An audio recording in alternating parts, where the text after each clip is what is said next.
നമസ്കാരം. C P എമ്മിനെയും ഒപ്പം തന്നെ സി പി എമ്മിൻ്റെ നേതാവ് എം സ്വരാജിനെയുമൊക്കെ കടുത്ത ഭാഷയിൽ വിമർശിച്ചുകൊണ്ട് ജി ശക്തിധരൻ ഒരു ഫേസ്ബുക്ക് പോസ്റ്റ് ഇട്ടു. അതായത് ഗവർണർ ആരിഫ് മുഹമ്മദ് ഖാനെ അങ്ങേയറ്റം മോശം ഭാഷയിൽ സി പി എം സംസ്ഥാന സെക്രട്ടേറിയറ്റ് അംഗം കൂടിയായിട്ടുള്ള എം സ്വരാജ് അപമാനിക്കുകയാണ്.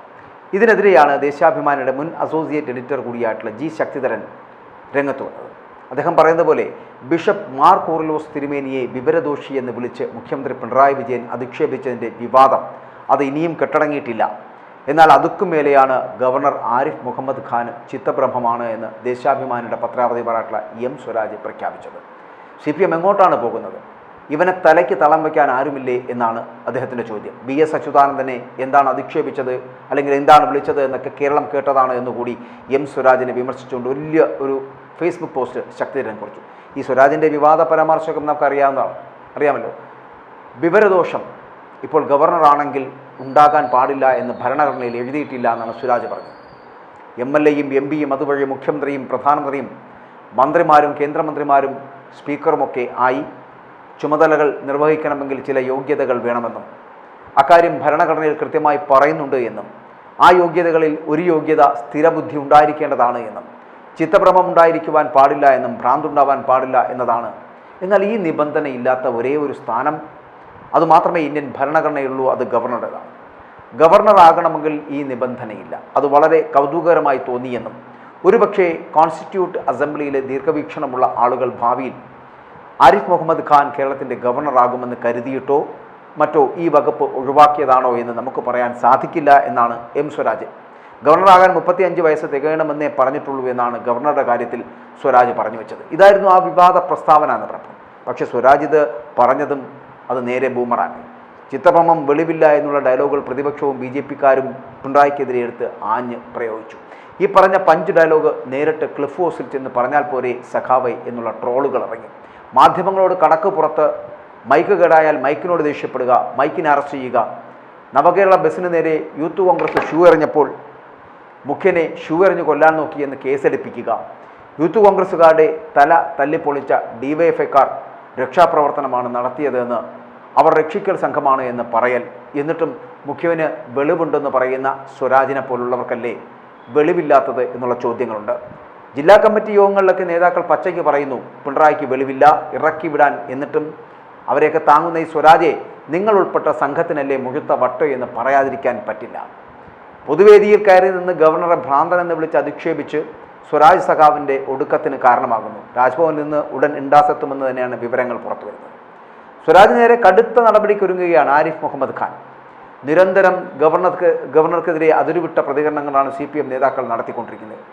എന്നാൽ സ്വരാജ് സഖാവിന് നല്ല കിടിലൻ മറുപടി കിട്ടുന്നുണ്ട്. അതായത് ഈ ചിത്തഭ്രമം ബാധിച്ച ഒരാളെ മുഖ്യമന്ത്രി കസേരയിൽ ഇരുത്തിയതാണ് മലയാളി ചെയ്ത തെറ്റ് എന്നും ആ തെറ്റ് ഉടനെ തിരുത്തുമെന്നാണ് മറുപടി.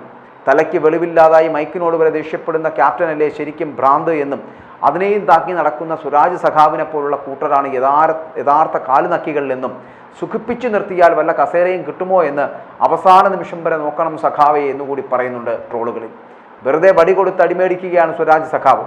തെറ്റുതിരുത്തുവാനുള്ള സി പി എം ആഹ്വാനം സെക്രട്ടേറിയറ്റ് അംഗങ്ങൾ പോലും അനുസരിക്കാത്ത കാലത്തിലേക്ക് എത്തിയിരിക്കുന്നു. വായിൽ തോന്നിയത് വിളിച്ചു പറഞ്ഞതാണ് ലോക്സഭാ തെരഞ്ഞെടുപ്പിൽ വലിയ തോൽവി സമ്മാനിച്ചത് എന്ന വിലയിരുത്തൽ സി പി എമ്മിൽ തന്നെ ഉയരുകയും ചെയ്തിരിക്കുന്നു. ഇത്തരം തെറ്റുകൾ ആവർത്തിക്കരുത് എന്നുള്ള നിർദ്ദേശങ്ങളുണ്ടായിരുന്നു. ഇതാദ്യമായി ലംഘിക്കുന്നത് സെക്രട്ടേറിയറ്റ് അംഗമാണ്.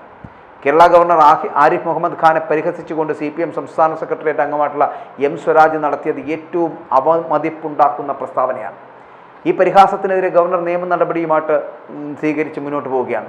എം സ്വരാജിൻ്റെ ആക്ഷേപം എല്ലാം അതിരുവിടുന്നതാണ് എന്നുള്ള വിലയിരുത്തൽ സജീവമാണ്. സ്വരാജിൻ്റെ പ്രസ്താവന രാജ്ഭവൻ അടക്കം ഇപ്പോൾ കൃത്യമായി പരിശോധിക്കുകയാണ്. മാനനഷ്ട കേസ് കൊടുക്കുന്നതും അടക്കം പരിഗണിക്കുന്നുണ്ട്. നിലവിൽ സ്വരാജ് ജനപ്രതിനിധിയല്ല എങ്കിലും ഈ കടന്നാക്രമണം രാഷ്ട്രപതിയുടെ ശ്രദ്ധയിലടക്കം കൊണ്ടുവരും. ഗവർണർക്കെതിരായിട്ടുള്ള കലാപാഹ്വാനമായി ഇതിനെ രാജ്ഭവൻ എടുക്കുന്നുണ്ട്. പോലീസിൽ പരാതി കൊടുത്തിട്ട് കാര്യമില്ല എന്നുള്ളത് കൊണ്ട് നേരിട്ട് കോടതിയെ സമീപിച്ച് സ്വരാജിനെ കുടുക്കുവാനുള്ള ആലോചനയാണ് ഇപ്പോൾ ഗവർണറുടെ ഭാഗത്തു നിന്ന് അല്ലെങ്കിൽ രാജ്ഭവൻ്റെ ഭാഗത്തു നിന്നുണ്ടാകുന്നത്. എന്തും പറഞ്ഞ് ആരെയും ഏതു തരത്തിലും ഇങ്ങനെ തെറിവിളിച്ച് മുന്നോട്ട് പോകുവാമെന്നും തരം താഴ്ത്താമെന്നും പരിഹസിക്കാമെന്നും ശ്രമിക്കുന്ന സി പി എമ്മിനെ പോലുള്ള പാർട്ടിയും ആ പാർട്ടിയുടെ നേതാക്കളും ഒന്നറിഞ്ഞാൽ നല്ലത്. ഇങ്ങനെ എത്ര നാൾ നിങ്ങൾ പുഴുക്കുത്തുകളായി തീരുന്ന പാർട്ടിക്കുള്ളിൽ നിങ്ങളെ വിമർശിക്കുമ്പോൾ എന്തുകൊണ്ടാണ് നിങ്ങൾക്ക് കൃത്യമായ മറുപടി നൽകാൻ കഴിയാത്തത്? നിങ്ങൾ ചെയ്ത തെറ്റെന്താണ് എന്ന് പറയുമ്പോൾ ആ തെറ്റുകൾ എന്തുകൊണ്ട് ചെയ്തു എന്ന് വിളിച്ചു പറയുവാനുള്ള ആർജവം ഉണ്ടാകണ്ടേ? തെറ്റ് ചെയ്തിട്ടില്ല എങ്കിൽ ഞങ്ങൾ തെറ്റ് ചെയ്യാത്ത പാർട്ടിയാണ് എന്ന് പൊതുസമൂഹത്തിന് മനസ്സിലാകുന്ന വണ്ണം പറയേണ്ടതല്ലേ? ഇതൊന്നും ചെയ്യാൻ കഴിയാത്ത നിങ്ങൾ വെറുതെ മറ്റുള്ളവരുടെ മേൽ ഇങ്ങനെ കുതിര കയറിയിട്ട് കാര്യമുണ്ടോ? ഇനി ഗവർണറെ എന്ത് വില കൊടുത്തും ഒഴിവാക്കണമെന്ന് നിങ്ങൾ ആലോചിക്കുന്നത് എന്തുകൊണ്ടാണ് എന്ന് പൊതുസമൂഹം പലപ്പോഴും ചിന്തിക്കുന്നുണ്ട്. ഇങ്ങനെ പിണറായിക്കെതിരെ പോരാടിയിട്ടുള്ള മറ്റൊരു ഗവർണർ, അല്ലെങ്കിൽ ഒരു മുഖ്യമന്ത്രിക്കെതിരെ പോരാടിയിട്ടുള്ള മറ്റൊരു ഗവർണർ കേരള സംസ്ഥാനത്തിൽ ഉണ്ടായിട്ടില്ല എന്ന് തന്നെ പറയേണ്ടി വരും. തെറ്റ് കാണുമ്പോൾ തിരുത്താൻ ശ്രമിച്ചതാണോ ആരിഫ് മുഹമ്മദ് ഖാൻ ചെയ്ത തെറ്റ് എന്ന് കൂടി പറയുക. എം സ്വരാജിനെ പോലുള്ളവർ, അദ്ദേഹത്തിൻ്റെ പാർട്ടിയിലെ VS അച്യുതാനന്ദനെ വരെ എന്തും പറയും എന്ന് പറയുന്ന തരത്തിലേക്കുള്ളവരാണ്. അപ്പോൾ അങ്ങനെയുള്ളവർക്ക് ഗവർണറെയോ ഇനി മറ്റു പാർട്ടിയുള്ള നേതാക്കളെയോ എന്തും പറയാൻ പറ്റും. പക്ഷെ എന്തും പറയുമ്പോൾ ഒന്ന് ആലോചിക്കുക, നിങ്ങൾ ചെയ്ത തെറ്റ് ആവർത്തിക്കാതിരിക്കുക എന്നുള്ളതാണ് ചെയ്യേണ്ടത്. ഇല്ലെങ്കിൽ നിങ്ങൾ തെറ്റ് ചെയ്തിട്ടുണ്ടെങ്കിൽ, നിങ്ങൾക്ക് തോൽവി സംഭവിച്ചിട്ടുണ്ടെങ്കിൽ ആ തോൽവി എന്തുകൊണ്ട് സംഭവിച്ചു എന്ന് നിങ്ങൾ മനസ്സിലാക്കാൻ ശ്രമിക്കേണ്ടതില്ലേ? തിരുത്തലുകൾ വരുത്തേണ്ടതില്ലേ? നിങ്ങളുടെ മുഖ്യമന്ത്രിയുടെ ധാർഷ്ട്യം, അതേപോലെ തന്നെ പകർത്തിയെടുത്ത ഒരു വ്യക്തിയായി സ്വരാജും മാറുന്നത് അപലപനീയമാണ് എന്ന് പറയാതിരിക്കാൻ കഴിയില്ല. അതും ഗവർണറെ പോലുള്ള ഒരാൾക്ക് നേരെ ഇങ്ങനെ കടുത്ത ഭാഷയിൽ നിങ്ങൾ സംസാരിക്കുന്നത് ലജ്ജാകരമാണ്. ഈ ഇത്തരത്തിലുള്ള ഭാഷ ഉപയോഗിക്കുന്നത് നിങ്ങളുടെ സംസ്കാരത്തെ വിളിച്ചു പറയുന്നു എന്ന് പറയേണ്ടിയിരിക്കുന്നു. എന്തായാലും CPM-നെയും എം സ്വരാജിനെയും ഒക്കെ കടുത്ത ഭാഷയിൽ തന്നെ വിമർശിച്ചുകൊണ്ട് തന്നെയാണ് ഇപ്പോൾ പൊതുസമൂഹത്തിൽ അല്ലെങ്കിൽ സമൂഹ മാധ്യമങ്ങളടക്കം പല വാർത്തകളും വരുന്നത്. ഒന്ന് ഓർക്കുക, ഇനിയും ഇങ്ങനെ ധാർഷ്ട്യത്തോടു കൂടി മുന്നോട്ട് പോകുവാനാണ് നിങ്ങളുടെ ശ്രമമെങ്കിൽ ഒരിക്കലും ഈ CPM-ഉം ഒപ്പം തന്നെ CPM-ൻ്റെ നേതാക്കളുമൊക്കെ അധികകാലം മുന്നോട്ട് പോകാൻ കഴിയുന്ന തരത്തിലേക്ക് എത്തില്ല. ജനം നിങ്ങളെ പടിക്ക് പുറത്താക്കുക തന്നെ ചെയ്യും.